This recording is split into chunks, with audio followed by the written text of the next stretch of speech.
Republicans in the United States continue to criticize President Barack Obama's preliminary agreement to restrain Iran's nuclear development program.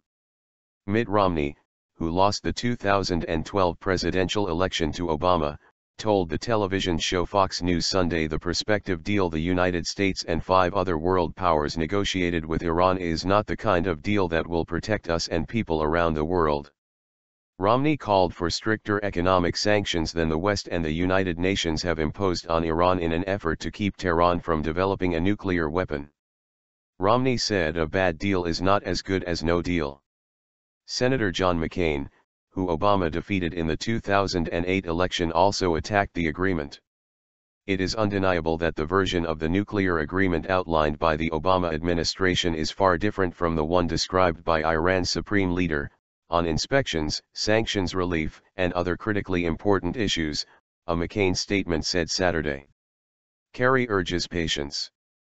Speaking on Sunday news shows, U.S. Secretary of State Kerry said the framework deal with Iran is what the United States said it was. He added the Russians have issued a statement saying the facts about the deal, as expressed by the United States, are accurate. Kerry urged congressional opponents of an emerging nuclear deal with Iran to hold their fire until they see a final agreement later this year.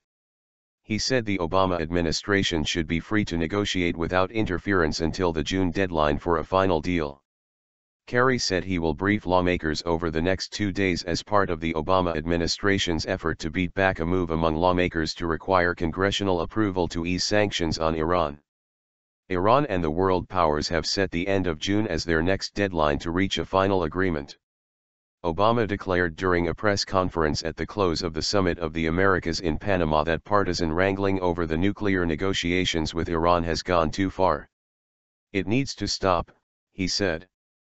Obama said that when he hears some members of Congress, including McCain, suggest that Kerry is somehow less trustworthy in the interpretation of what's in a political agreement than the supreme leader of Iran, that is an indication of the degree to which partisanship has crossed all boundaries.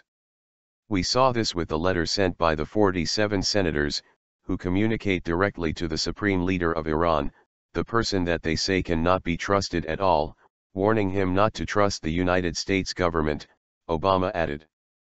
The president said he is still absolutely positive the framework agreement is the best way to prevent Iran from getting a nuclear weapon. And he added if the final negotiations do not produce a tough enough agreement, the United States can back away from it. Major setback. McCain said last week the suggestion by the Iranian Supreme Leader, Ayatollah Ali Khomeini, that Iran would not allow unlimited inspections a major setback, adding that it was the Supreme Leader, not President Hassan Rouhani or Iran's foreign minister, who sets Iranian policy.